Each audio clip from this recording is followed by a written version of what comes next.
Hey everyone, today I'm sitting down with Ian Stendera to talk about the future of enterprise architecture. Ian is the Chief Product Officer of Ardoq, a leading enterprise architecture software company. I want to ask him about the state of EA right now, where he sees the space going, and how Ardoq fits into the mix. Let's jump in.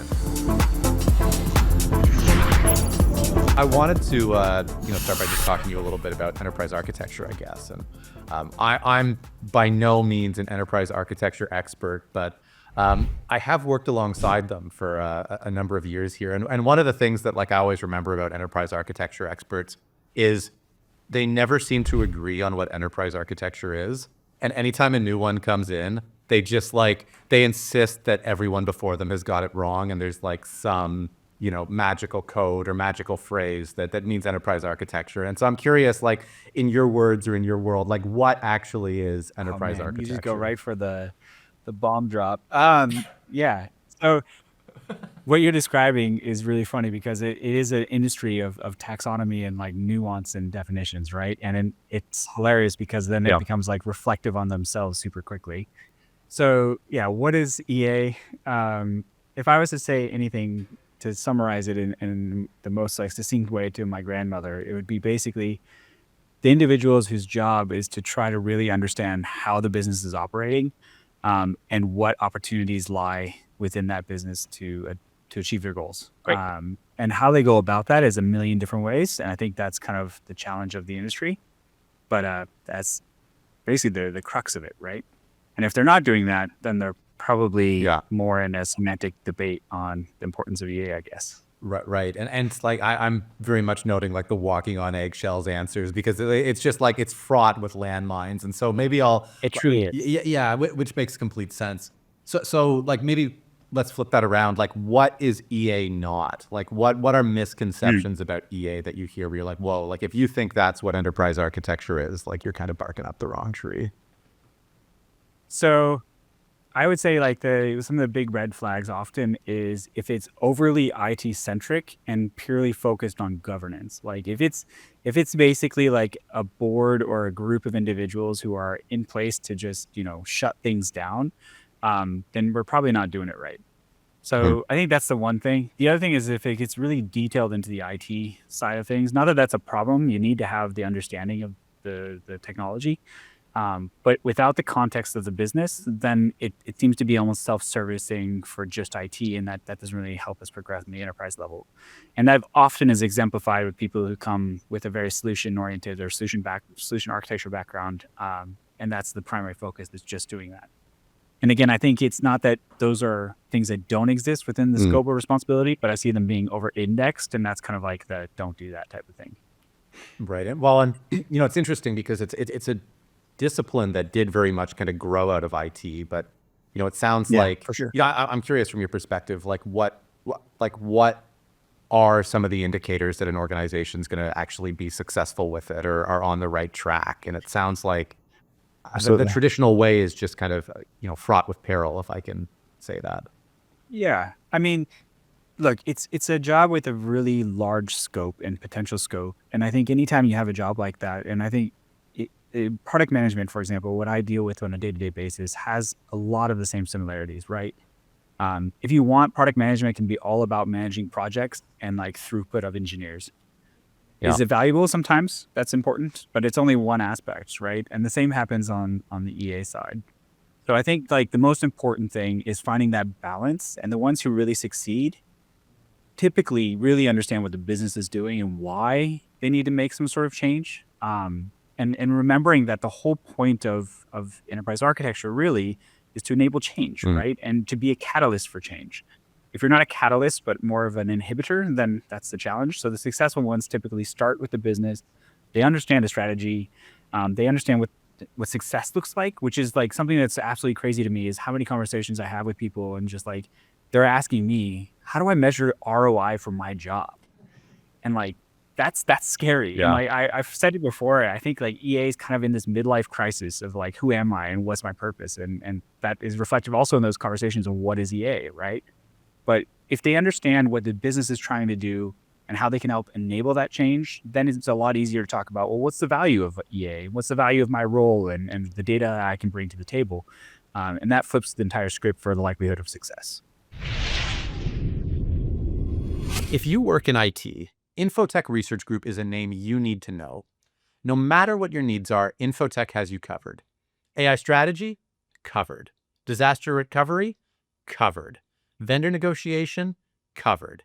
Infotech supports you with the best practice research and a team of analysts standing by, ready to help you tackle your toughest challenges.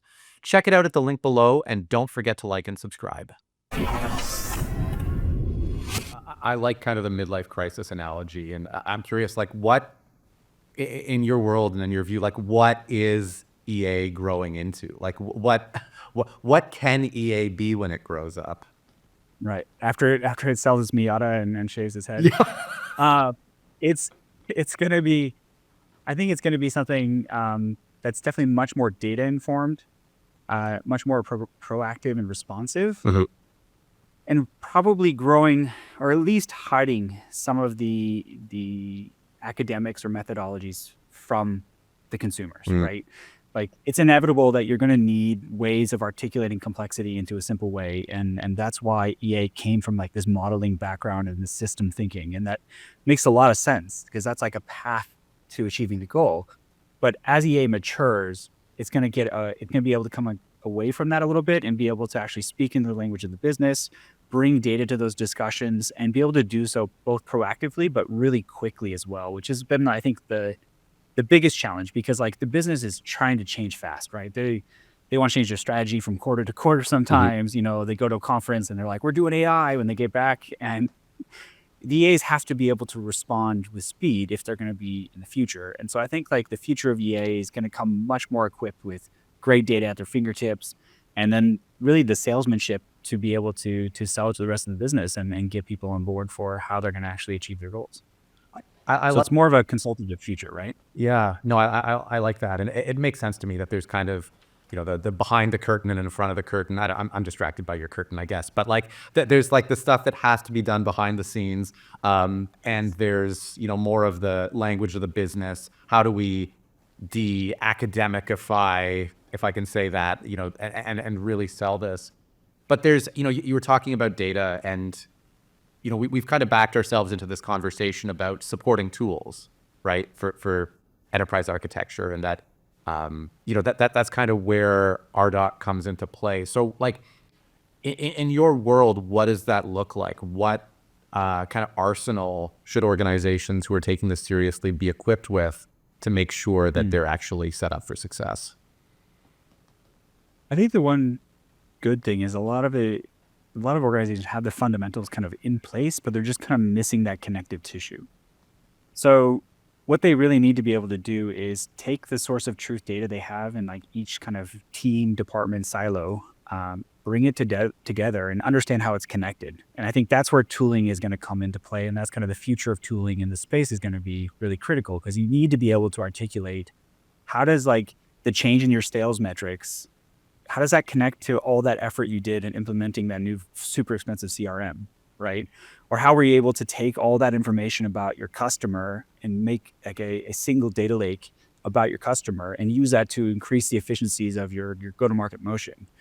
That connective tissue is kind of where tooling really can either help or kill you. And I think that's, for us, that's the big mission, is to be able to be the platform, bring that data together, and start to be able to tell really good stories about what's kind of the cause and result, to track those results over time, and ideally be able to start predicting what change could look like in the future and what results that would result in. So I think tooling is a huge aspect of that, because you're not going to make it if you're working through spreadsheets or through, you know, PowerPoint diagrams, and just conversationally.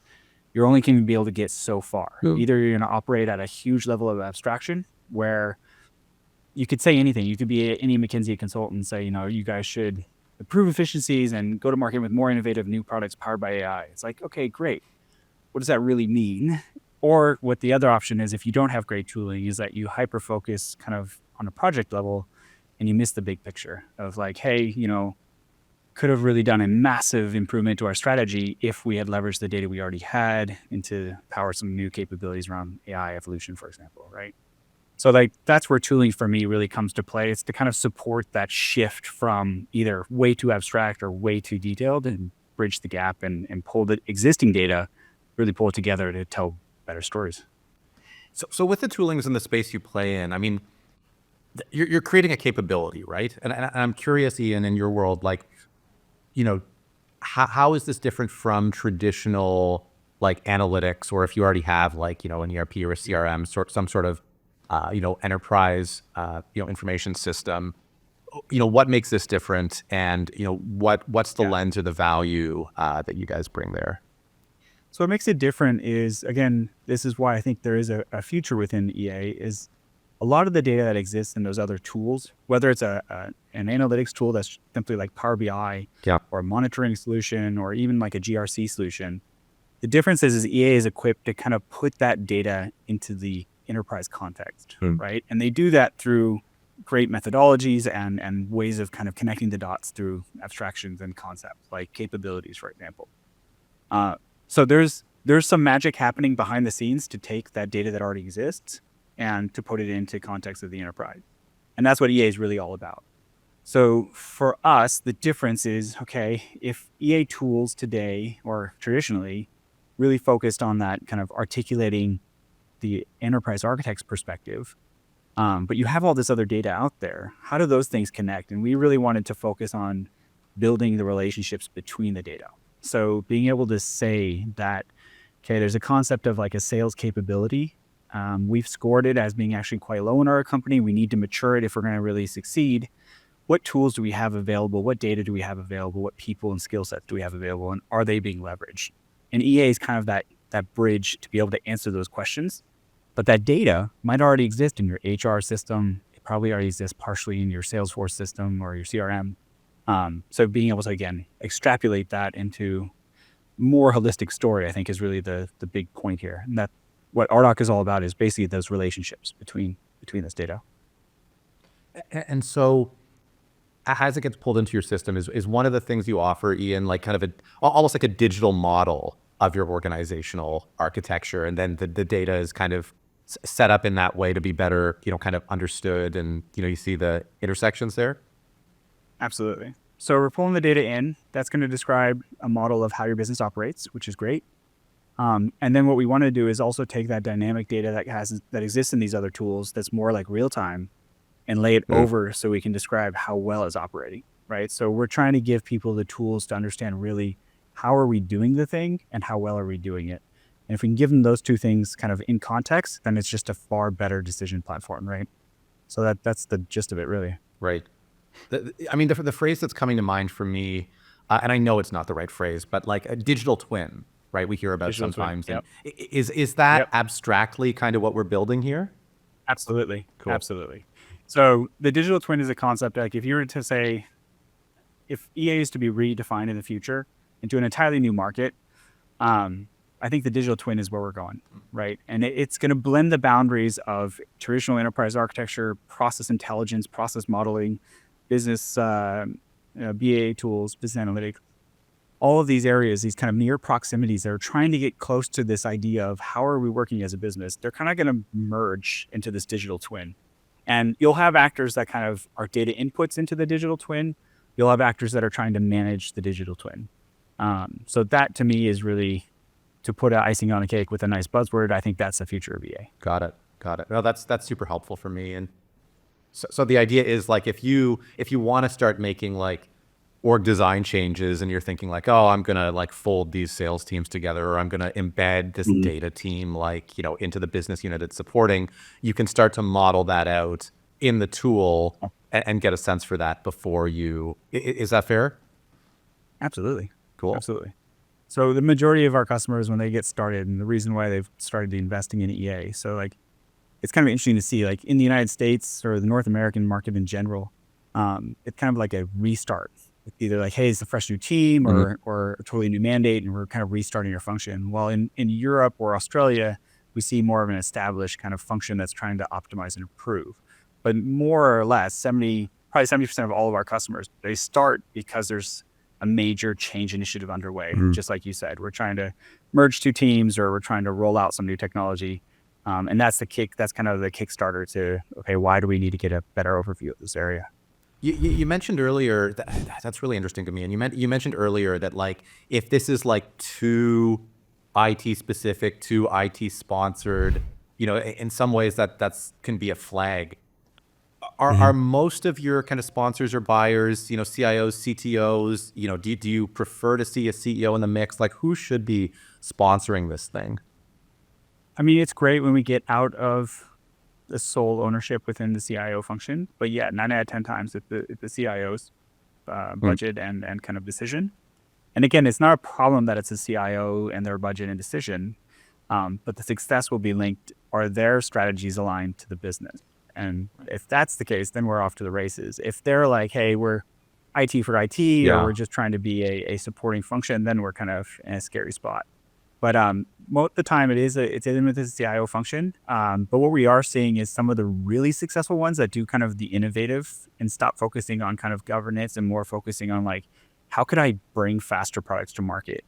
They're coming out of things like chief digital office, or even sometimes out of the COO space, right? So getting a little bit wider than the purely information or IT management. The organizations you work with, why do they typically pick Ardoq? Like what is it about you guys, or what you bring to the table, or your view of the world that like tends to draw people in and say like, this is probably going to be the solution for me? Yeah. It's back to those kind of key. They see the trends, right? They see that data is the need, the demand. So they're looking for something that's data driven. That's the number one reason why we end up on a short list to be evaluated. They want to get away from the manual modeling. They want to look for opportunities for efficiency gains.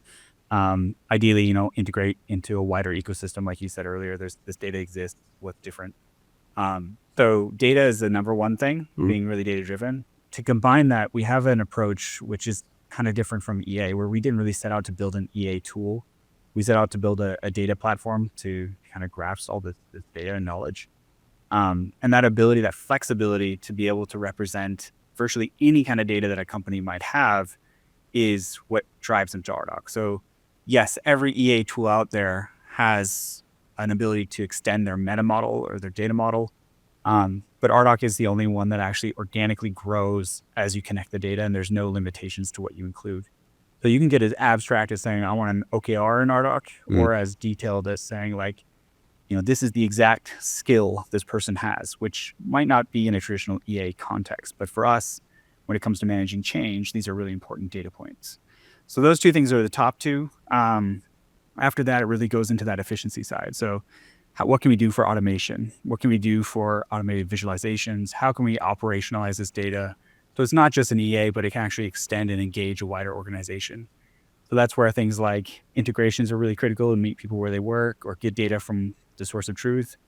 But also how you get automated workflows in place so that it's not just the EAs maintaining this stuff, but that actually every person who's making decisions has a little bit more context than they did before, and they can own that data. So the organizations, Ian, that are on this journey, do you find like, do you find you've got competition in this space? Like, are you often in a position where you're in a bake-off with another, vendor? And if so, like, why do you typically win that bake-off? Or do you find like, in this specific niche, you're kind of the only game in town? We're definitely not the only game in town. There's a lot of things. So if a company is a bit more mature, they may be moving from like a more traditional or legacy tool into one of the new players. And the motivation for that move usually is we can't engage the business with the data we have. They don't understand it because it's an EA tool for EA. It's not cloud native, those kind of things, right? Then you have the kind of like, hey, we're starting for the first time. We want to do this right. Then it's basically us or one or two other competitors, and where we share a lot of similar qualities on the way we think. But where we usually win is when they want to get outside of the traditional use cases of enterprise architecture, when they want to blend into things like security, into risk management and compliance, blend into things like process automation or optimization, blend into things like resource allocation and product management, right? When they start getting out of that traditional scope of EA and want to think a little bit more holistically, then that's where we really win. And then of course there's always still that huge market segment, which is just coming from Excel, right? Like Yeah. it's a bunch of manual labor, it's Excel and it's PowerPoint. And they're on a maturing journey. And so they're looking for something that can actually take all of their data and make it come to life. So the organizations that are looking to do something more holistic and it is bleeding into other things, is that, I mean, it sounds like that's an approach you recommend, given that you're, you cover that space. Why is that? What's the advantage of taking that approach? So there's two parts. I guess first I want to also just undertone the risk with that approach is that people try to boil the ocean, right? So keeping the right focus is critical. So just because you can doesn't mean you should. But the reason why we advocate for this is that the business needs are the most critical thing for any EA. So if your business says, you know what, we want to make decisions on where we cut IT spend based on product penetration, product lines, and what those product lines use, that's a scope that might not be in an EA tool. But your EA tool should be able to answer that for you. And that's where we think that really matters. If you're looking at people management and optimizing how your org structure looks, that might not be traditionally in an EA tool, but it should be able to meet that need. So your business needs are going to evolve every day. Your tooling should evolve with you. And so for us, the flexibility aspect is really critical, because if you don't have it, what ends up happening is that, yeah, you got the tool to save IT spend, for example, the full use case. That was good for today, but tomorrow we're running and we want to do something innovative. And now our data can't be put into that context. And now the EAs are no longer relevant in the discussion. So that flexibility, I think, is future-proofing. It's about meeting the business needs, but it's also that huge risk, because if you're not careful, you could try to boil the whole ocean just because I can. I try. So, yeah, it totally makes sense. And we've been talking a lot about, like, the tool and what a tool can do for people in this space. I'm curious, in your world, do you have like a layer of solutions and support on top of this? Like, how much of this is kind of plug and play, here's your tool, build whatever you want, have fun, versus, kind of a consultative or advisory model on top of this to say, like, how do you start to answer some of those gnarly questions about the business, and how do you actually make sure that you're, creating success here and not just spinning your wheels? absolutely. And I'm trying to approach a lot of this conversation as well agnostic to Ardoq, because I think these truths hold true in general. And I think anybody evaluating tools should make sure that they think about those things. But it's just a tool, right? Yeah. So you got to have people around this. And a lot of the problems that I'm describing, it's about collaboration, stakeholder management, and consultative things that people maybe don't have the skill set for. So you hit it on the head there. You have to have kind of the full package in mind. That means people and processes and capabilities around the team as well.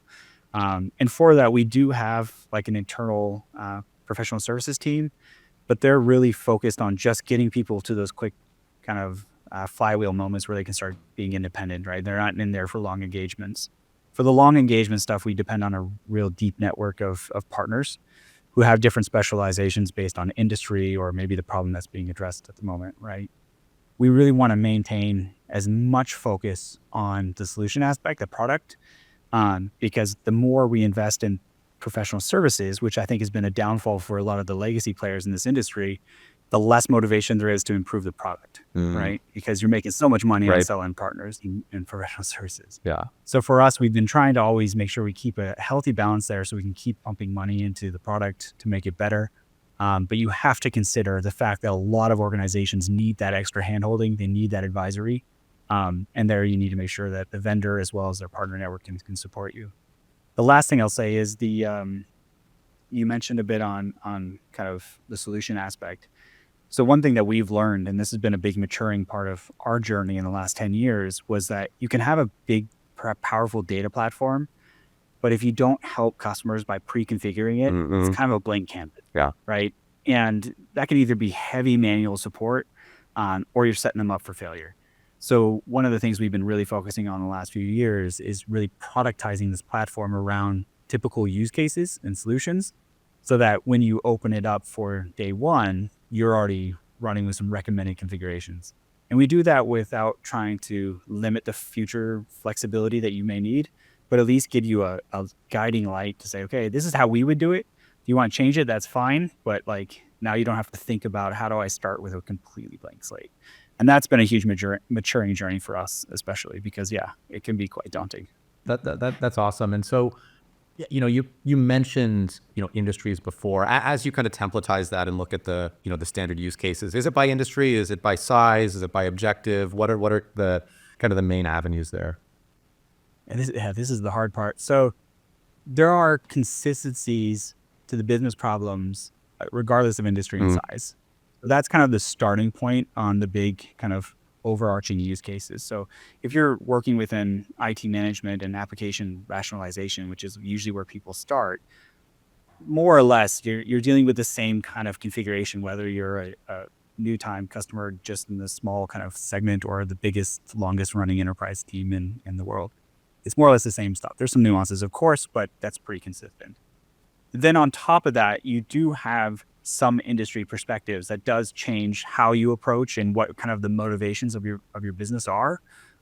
So there is a layer to that as well. So what we're trying to do now is get good coverage on the general solutions and then try to break them down so that they're bite-sized for the mid-market or emerging customer who's just getting started with EA, but also have that future-proofness. So if you are really established, you can see what the end goal would look like. The next step will be then industrializing it or verticalizing it per industry. Because there are some nuances, but most of those are basically like inside baseball terminology, right? Like if you work in healthcare, there are the typical systems that everybody knows. It's still an application just like anything else, but because they recognize it, it's beneficial to kind of have some pre-configuration around those standard things. But generally speaking, it's pretty consistent and agnostic of industry. Right. No, that's helpful. And yeah, it's interesting. It sounds like it cuts a few different ways. It's not just like, you're in healthcare, here's your solution. It's what are you actually trying to do here? Everybody thinks they're unique though, right? Like, Yeah. my problems are super special because I'm in manufacturing, but at the end of the day, it's still a lot of the same stuff. It's people, process, and technology. Yeah. For organizations that are, I imagine most of the organizations you talk to, Ian, it sounds like they've already started this journey, right? Like they've made a decision, like enterprise architecture is the way to go. You're probably not up there, at the top of the mountain trying to, convince them that they should do enterprise architecture. I hope, or maybe you are. But I'm curious, like for organizations, if this is not on their radar, what's kind of your elevator pitch for why they should be thinking about it? I guess the reason why it's not on the radar, and where it should be, like a lot of times it might be just size, right? You're young, scale up. You probably don't need an EA function. You have people thinking about these problems already, and that's fine. But if you're a larger, established organization that probably should have an EA function, the reason why you're not thinking about it is probably because you had a bad experience before. So you've tried it, you failed, it did not provide value, and therefore it's kind of written off, and you've delegated that responsibility to other folks. What I would say and advocate for is, don't write it off now because we had a poor experience in the past. Like it's an industry that has gone under a pretty radical evolution in the last, decade. And if you want to know what the benefits would be, I would say is basically if you have them focused, if you keep them aligned to what you're trying to achieve and they really understand the business, they can really be a major enabler. Being able to provide super valuable insights so that we avoid those pitfalls of bad decisions is just invaluable for any business, and being able to, one, make decisions quicker, but also then implement those and get them to market faster. So a typical example of this is like somebody makes a strategic decision to do a new product, not understanding that they could have done a different service to the industry that they service, just reusing what they already have. So what they do is they start something completely from scratch, which then means spinning up new technology, bringing in new people, and building like an entirely dysfunctional organization that doesn't meld with the rest.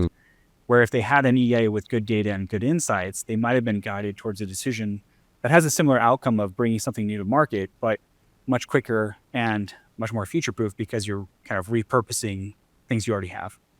So those kind of things I think are really value-adding, but they can't happen unless the EA has data and understand what your business is trying to do. Well, and there's another kind of sneaky piece in there that I wouldn't mind talking about, which is like, this is all assuming there's a canvas of people who are, neutrally motivated and want to do what's right for the organization versus like, egos and politics. And are able to say, oh, the EA team said so, or IT said so, and they have data, so therefore we're going to do it. Do you find that to be a challenge when this starts to get implemented? Do we need to make sure other stakeholders are on side? How do we navigate that, like, getting away from a culture of like, this is my idea, I like my idea, damn it. Yeah. And honestly, even within EAs, this is equally challenging, even amongst themselves, Yeah. right? You mentioned this in just the debate on what EA is. So it's still, at the end of the day, it's a people problem. And whenever I speak to organizations and they ask for advice, because a lot of times EAs are looking to redefine themselves and be better at that, being aligned and being more relevant. I recommend they really get into sales and marketing. Like go to a weekend course, right? Like go read up on some of the tactics around sales and marketing and get to really understand how that works, because a lot of the role in architecture is not making decisions, but influencing through data and narratives and stories. And that's a soft skill that is super hard to develop, especially if you come from an IT background. That might be not necessarily the natural development of your path. So kind of investing in those soft skills, I think, is a huge aspect. And then again, just invest in how your business operates. Get away from the IT. I know it might be scary. A lot of times people default to things they know, but the more times they spend with the customer and with the commercial teams, the more value they're going to be in being able to handle those political situations and stakeholder management, and tell better narratives. The idea though is that they shouldn't be coming in as kind of the decision maker, right? They shouldn't be trying to position themselves in that way. But that's a really hard place to be. Like, you want to make decisions, you want to influence strategy, but being able to walk that fine line, build bridges and good stakeholders surround you. Yeah. It's a definitely soft person skill or soft people skill. And I think it's something that a lot of people lack. But I love I actually love the approach. I didn't think of it of like starting with sales and marketing, because I guess like if you can win those teams over and demonstrate the ability to like help them with their results, like, I mean, that's got to be huge for building your credibility as an EA function, right? Absolutely.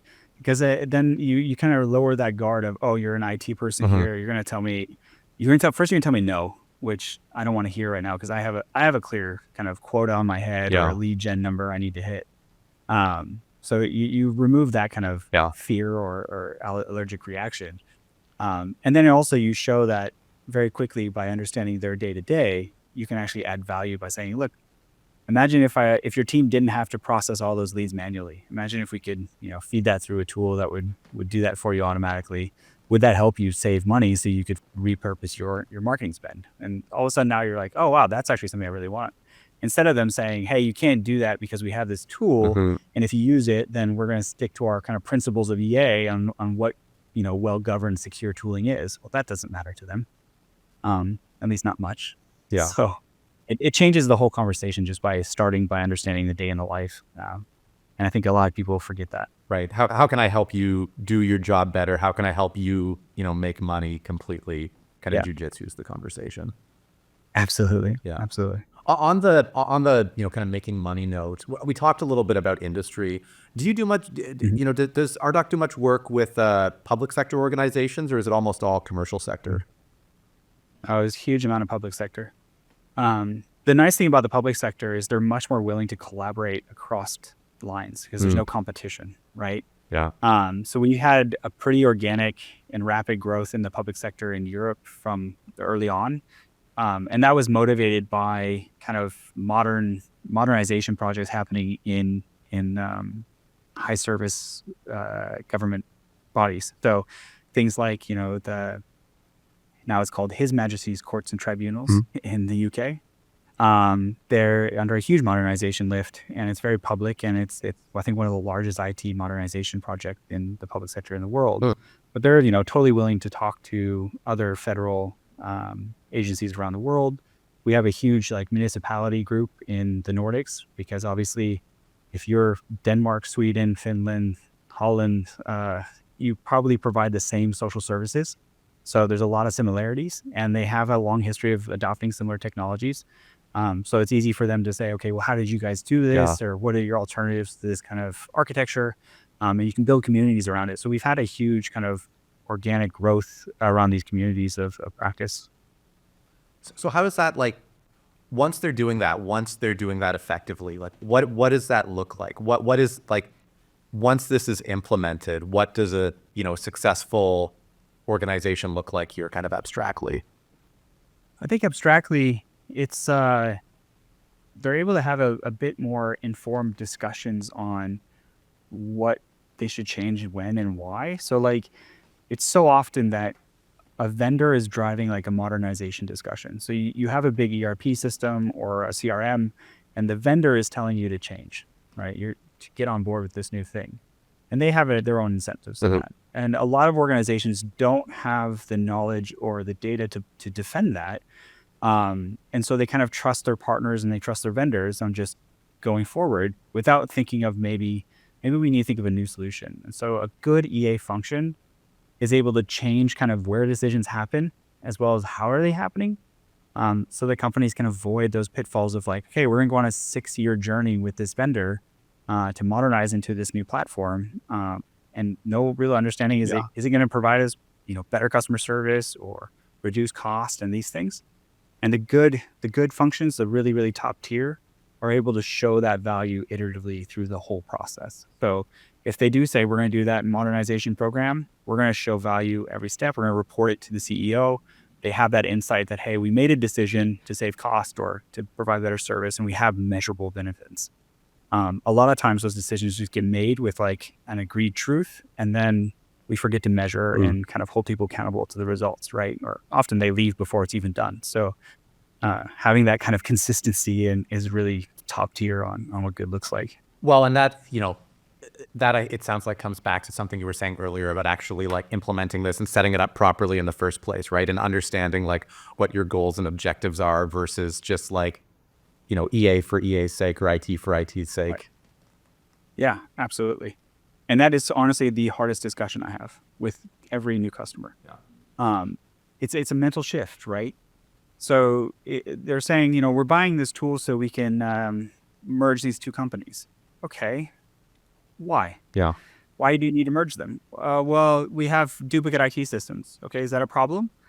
Well, it's some are better than others. Okay, well, how are you defining better? And what about money? Yeah. Right? Oh, well, we probably want to save money too. And so you have to like do the 5 whys Yeah. to get to a point where you're actually saying, okay, what you're really trying to do here is reduce your risk, Mhm. save your costs. We're going to start with IT for this part of your business. You have 2 sales organizations merging, and then show like, okay, here are your milestones. And people get so hung up on kind of the big picture and like, oh, but we have to just map the whole enterprise. It's like, no, you have to figure out like where are you going to deliver value along that journey. Yeah. And you may never get there. You may never get like an enterprise architecture in this big EA sense. Like it's a pipe dream. Well, and like you probably shouldn't be trying to, right? Like it's the boil the Right. ocean problem. If it's just like I'm going to map absolutely everything, it's like, well, great, and then you have a big map. Like now what, right? Like it's how do you What? actually make sure you're trying to solve a specific problem? Exactly. Yeah. Exactly. And how long it takes to even get there. Right. Yeah. So it's losing sight of the purpose, I think, is the common pitfall, and you hit it on the head. Yeah. If your goal is to build the map, then you're probably not going to have a really secure future going forward. Yeah. So just speaking about the future, I'm kind of chuckling to myself because I think this is probably the longest conversation, Ian, I've had through this without anybody mentioning AI. Like it's just something that seems like it comes up at the beginning of every conversation. But I wanted to ask you, in your organization, in your sphere and in your world, is this something that you're implementing? Is it something you're butting heads with? And how does it kind of change the trajectory of this whole space? Right. And there's 2 parts to that. So you have the one part of, the space itself. So if we start there, I think it's really doubling down on the need for EA, because the core of AI is understanding what data do you have, how you can use it, both ethically and legally, but also to what business value and outcome.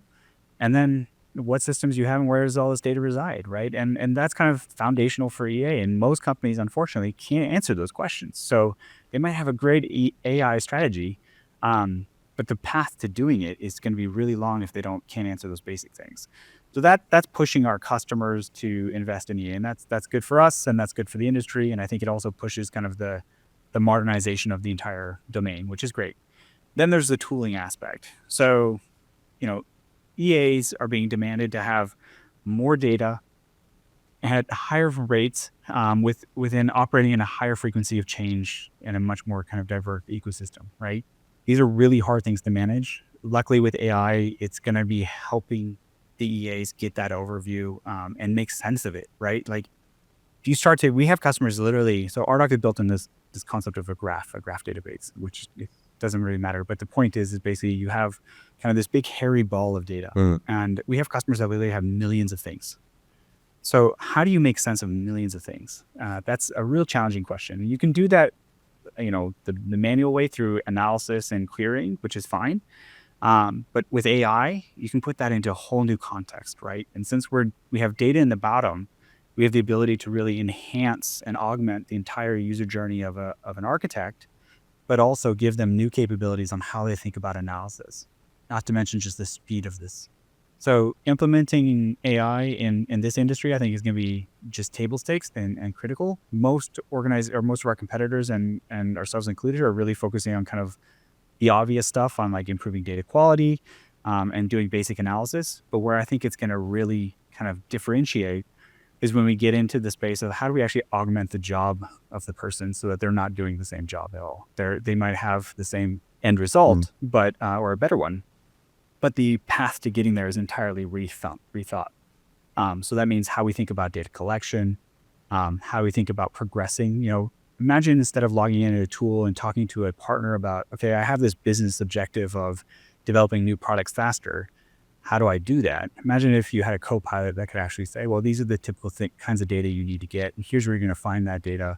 Here's standard stuff from the industry. We can just import it in for you so you can get started. That kind of augmentation is, I think, kind of the next step. And the one thing I'll kind of leave you on is, although the potential is there and every competitor in this market is investing in it, I'm seeing a really low adoption. So of the customers, because we're B2B SaaS, right? Yeah. We're working with large, medium to large enterprises. They talk a big talk about AI, but they're not really ready for it, right? So while there's a kind of an arms race on every vendor in every B2B space, I'm seeing like really varying levels of adoption. And of course, industry has a big part of that, maturity, understanding that the data that's going into these tools may not be sensitive compared to what they think of their CRM, right? But a lot of these things are like happening in parallel. So it's interesting to see like the demand is super high. Like you said, every conversation has AI pretty early on. But then the execution, both on the vendor side, but also on just the adoption side, is totally at a different level. Hopefully we see that change. I think the potential is just radical to really transforming the space.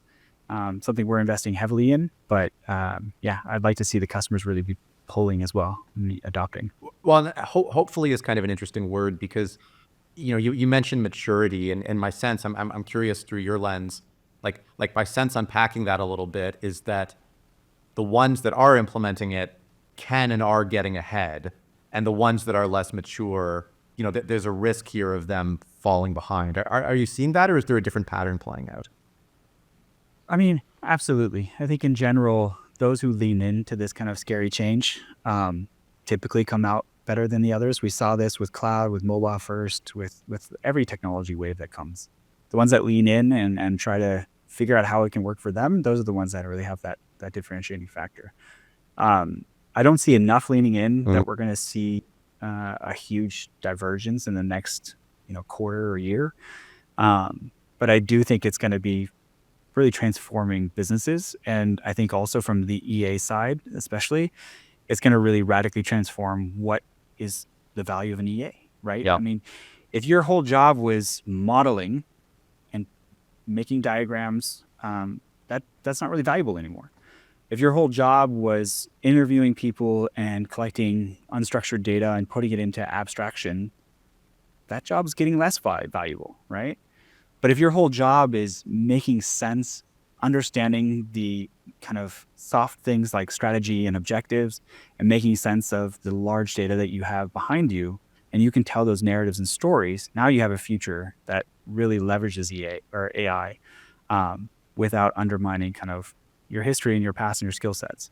So I think we'll see that happening, and that's going to really change. But that's probably more on the like 2 to 3 year horizon than it is on the next 10 months. Yeah. So like going up a level from that, from the individual roles to some of the CIOs, CTOs, the leaders who have to contend with this new world where, individual roles, individual tasks are like very quickly becoming obsolete.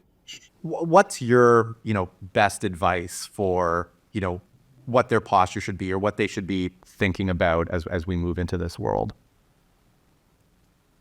I think everybody should be leaning in. Every leader, regardless of where you work, if you're working in, regardless of industry or function, I am humbled on the daily to what I should be doing as a product leader when it comes to leveraging AI. I think the same goes for every role, and I think if we wait to figure out the recipe, we're going to be left behind. I think it's going to quickly kind of reshape who are the Fortune 500 companies in the world and Fortune 100s. It's going to be a huge shift. So I think my advice would be just get as familiar as possible. It's not as daunting as it seems. There's great content out there and great ways of rethinking. But then the most important thing, it's not about the activity per se. Like we see a ton of people experimenting with AI. Every company we work with is experimenting with AI. But really being able to transfer that from this kind of shotgun approach where you just kind of hope for something to stick, to going back to like, okay, where do we compete, right? Where do we just have just basic common capabilities that we just have to be good at? And being able to understand, okay, with the current state of AI, which today is very different than it was 6 weeks ago, what parts of those things that we do should we just be automating or at least augmenting so we can reduce, our total dependency on human effort. And then the other areas, which I think are going to be kind of more lagging transformations by AI, is where do we differentiate? So where's our value proposition as a business really make the biggest impact, and how is AI going to transform that? It's not just marketing by saying, oh, we're now the enterprise solution with AI. That's not going to happen, right? That's not going to be enough anymore. It's going to be kind of taken pretty quickly out of vogue.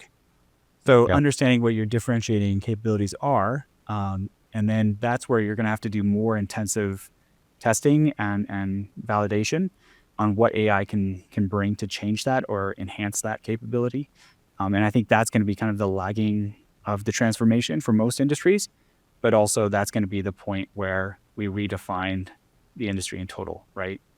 For healthcare, they've been doing this for years, right? What differentiates healthcare, and when you think specifically on pharmaceuticals, it's the ability to come with new products for common illnesses, right?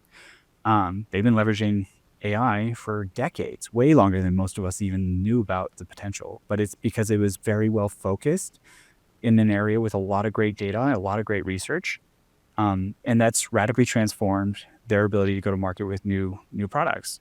Now with even enhanced, AI capabilities coming down, whether it's Gen AI or others, and just the hardware behind it, we'll see probably pharmaceuticals will take a whole new trajectory well before we see things like manufacturing, for example, the more hard skill type stuff. So I think it's really interesting. But I think having that kind of systematic approach to say, okay, what's like a place where we can save costs, improve efficiencies?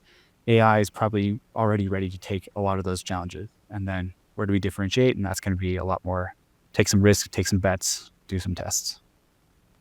So can I throw something at you then, Ian? Because Yeah. it sounds like, what I'm hearing is like a lot of the way organizations are implementing AI right now is very like almost employee centric, like push it down into the organization. You guys tell us, what might work or how you can make your job slightly more efficient, versus, leaders really leaning in and saying, okay, we need to think about this strategically. We need to, think about this more from a broad business model perspective and make some really deliberate decisions about how AI is applied. Is that fair? That's very fair. I mean, and then when I talk to leaders on why they've taken that approach, generally speaking, it's because we don't want to put this anywhere near our core business when it comes to customer facing, right? Like we don't know if we can, we don't know if we should, we don't know what the risks are. We have security, compliance, and governance, all these things that are kind of like, that make it really sketchy. But like, how can I make you, a product manager or a project manager or a developer, more efficient? That's pretty easy and low risk, and there's a lot of great ways we can test it, right? So it's kind of like this time to validation has been a big point. But also just, I think there's a general culture and stance of keep this away from the customer, especially for a lot of B2B businesses and sensitive businesses. Like you look at banking, for example. I think you're gonna be hard pressed to find AI that's customer facing, that's outside of at least the support line. Yeah. But the capabilities are there, right? There's a lot of places where it could be very customer facing, but they're probably just a lot more hesitant to take that risk. And it makes sense. It's your core business. And this goes back to understanding where you differentiate and making sure you do it right. But I think the reason, and this is a consistency, is it's internally focused. It's employee efficiencies. It's a lot of times it's like, hey, here's some budget. You guys organically home grow, figure out what you want to do. And I think there's some benefit to that because you build kind of a general foundational knowledge of what the art of the possible is with the employees. You also de-risk a lot of the employee pushback, right? Like I work really closely with designers, with content creators. These people traditionally have been kind of standoffish on these things. They see them as a threat for good reason. But the more they play with it, the more they realize that, oh, it doesn't really threaten my role. It transforms it, right? And I think that maybe it wasn't an intended strategy of kind of this employee-driven, homegrown type of AI testing, but it's definitely a byproduct where people are seeing maybe a bit more security, a bit less fear-mongering about, everybody's job's going to be gone tomorrow, and a bit more opportunity of, okay, well, maybe it takes some of that boring work I hate about my job out the window, and that's great. But it is consistent. I see it all the time in every industry that it's not focused on customer facing. Well, and to put a fine point on it, like, is that a mistake? Should we be making it more, like, is there opportunity there by like, or is this like a crawl, walk, run thing and you've got to like, I think it's a crawl, walk, run thing. If it's easy to say it's a mistake when winners start to come out and they're like, well, you guys should have been doing this from the beginning, right? But if we It's just high remember risk, back, right. And the first GPT or whatever, I don't know how many months ago it was now, it seems like a lifetime, was coming out. And the capabilities were pretty novel, but they're also not super impactful for the business, but the potential was there. It started painting like an opportunity, right? Look at the rapid change we've seen in that time period. And anything that you committed to 18 months ago likely should be thrown out the window and restarted with the new technology, right? So this is why there's a lot of that like approach, both in how we build products, but also how companies are building services internally, is make sure that it's agnostic to the technology. So you can kind of take the model out and put a new model in and not have to worry about that impacting your architecture and reconfiguring everything. Yeah. So that modularity, I think, is going to be really critical going forward, which means if you didn't do that in the beginning, it's already a wash because you're already probably been disrupted by yourself. Yeah. So, it's a crawl, walk, and run thing, but also it's a factor of this rapid change in the industry and people being able to keep pace. And I think is a necessity. But we're definitely entering that phase now where people kind of understand, okay, what can I do to de-risk further evolution of the technology so that I can improve at speed with the technology? And where can I apply this where it will be accepted? Because, just like with full self-driving cars, like you would never get in a taxi 4 years ago that's self-driven, but nowadays it's common practice, right? So everything around us is changing to allow for this to be more of the run phase, but I don't think we could have been there a lot earlier for a lot of businesses, at least. Yeah. Well, and it just seems to have no sign of slowing down either, right? Like this world where, you have to replan your technology, your product, your offering like every 3 months just feels like it's here to stay. And it's just, it's exponential at this point. I 100% agree. And as a CPO, it's again, humbling. Yeah. Every week. So how do you, to ask a more kind of Ian-centric question, like how do you tackle that as a CPO? So there's a couple things. One is just a consistent reminder that as much as I want to try to follow the technology, I'm never going to have the time to be the technologist. So ensuring that I have good people around me to follow the technology and to dedicate real amounts of time to that is kind of a safety blanket and a critical factor.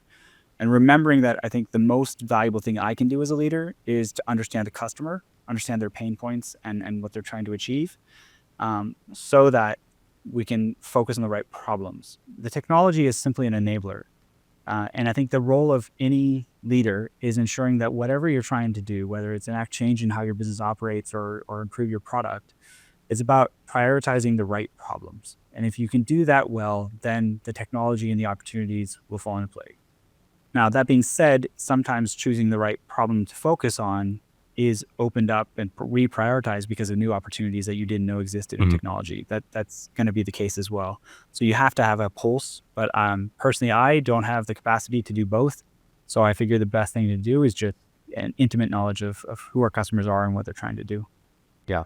Choose customer over tech every time. Choose customer over tech, just like EA. Yeah. I love it. I love it. I did want to ask you, as a CPO, you've been at this company, from, kind of startup-y days. You're part of this, crazy growth story. If you have a story to share just in terms of like craziest period or craziest like chapter as a CPO of like how rapid change or, customer stuff has kind of blown up your plans and how you kind of navigated through that. So I joined Ardoq as the first employee that wasn't the two founders. So it's been a lot of crazy stories along the way. But when I joined, I was on the customer facing side. So I built the first, commercial teams and marketing and such. So those stories are all very much relevant. There's some crazy ones when it comes to, running out of money and being faced by the investors with a deadline, right? Yeah. Those kind of things are always exciting and reflection and hindsight, not so much in the moment. Not in the moment, yeah. The product side I took over about 3 years ago, and there's been a couple of things. So one was realizing kind of this shift of speed was kind of a shock to me. Like, okay, if you're in commercial, you can change a process, you can change a value proposition tonight, and by tomorrow you can try it out, right? Where in product, there's a bit of lead time there on those kind of things. That was kind of an eye opener for that transition. But then when it comes to like what really shook up the product, it'd be a cop out, I think, to say like AI and the potential of AI. I mean, of course, that's shaking it up. But we had a very visionary founder in the beginning that, he told me on day one, like, there'll be a day where Ardoq is in your little speaker on your conference room desk, and you'll be able to ask it for like an answer to a strategic problem, and Ardoq will be able to answer it. And I was like, you're crazy. There's no way. But now that's real, right? Wow. So I think it'd be a cop out to say that shook it up because there was some idea and plan for that. But I think the biggest thing is getting huge customers for the first time. So going from companies and architecture teams that were like 5 to 100 people, with data sets that were like hundreds to thousands of things, to dealing with millions. I mean, that was just like, okay, this is a step change. This is a whole new ballpark.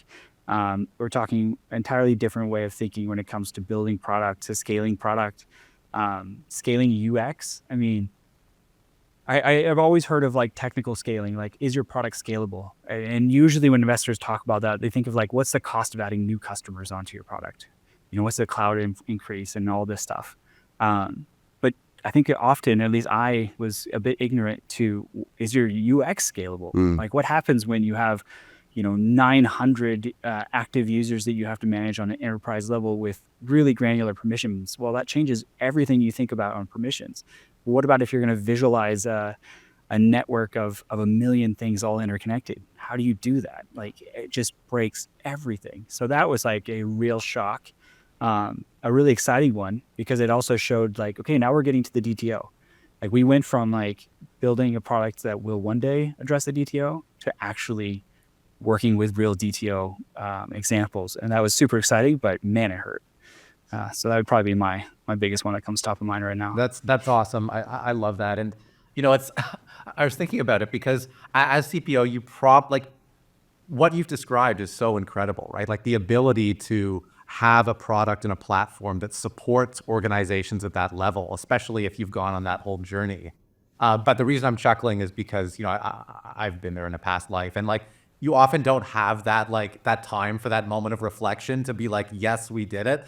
Like, there's always the next problem to solve. But just hearing you tell that story, like, it's so cool to be able to, build that and have customers, of that size using that and be like, we did it. Like a few years Yeah. ago, we never would have thought this was possible, but here we are. Right. It was like, it's the pitch, right? It's the investor pitch to raise funding. It's Yeah. the customer pitch to say like, we have a vision that's aligned to yours.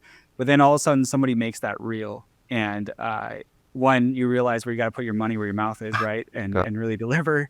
But the others, like you said, it's a moment of reflection. Of course, I haven't reflected a lot on that moment because, it's You've been like you busy. said, there's the next fire. Yeah. There's always another thing to do. But I think that's something that's just inherent in any founding team member is you deal with it, you take the win, but you don't dwell on it, and it's always the next problem. Otherwise, you're kind of left behind. So it's good to reflect. I appreciate the question because I definitely haven't thought about it in a while. Yeah, I know, that's awesome. No, this has been super great, Ian. Really, really appreciate the conversation today. Anything else you want to say on the record, before we shut her down? No, I mean, I think the biggest thing here is architecture happens everywhere. It's not an EA exclusive thing. And, regardless of where you work in the business, if you're making a change, you're impacting it. And I think kind of demystifying it and making it less scary, more approachable, and just really more grounded in kind of the humans you work with is the more likely any of us is going to succeed. And also it'll be an enjoyable place to work, not to mention a meaningful industry to work in. So I think just kind of, get away from the scariness of it and all the academics of it, and just get back to the fact that, look, we're building one company together. It's all about making change so that we provide, more value to our customers. And it doesn't need to be more scary or complicated than that. So let's not scare people with big words and new terminology. I love it. That's super, super well said. Thanks again so much for joining, Ian. This has been awesome. Likewise. Thanks, Geoff. Appreciate it.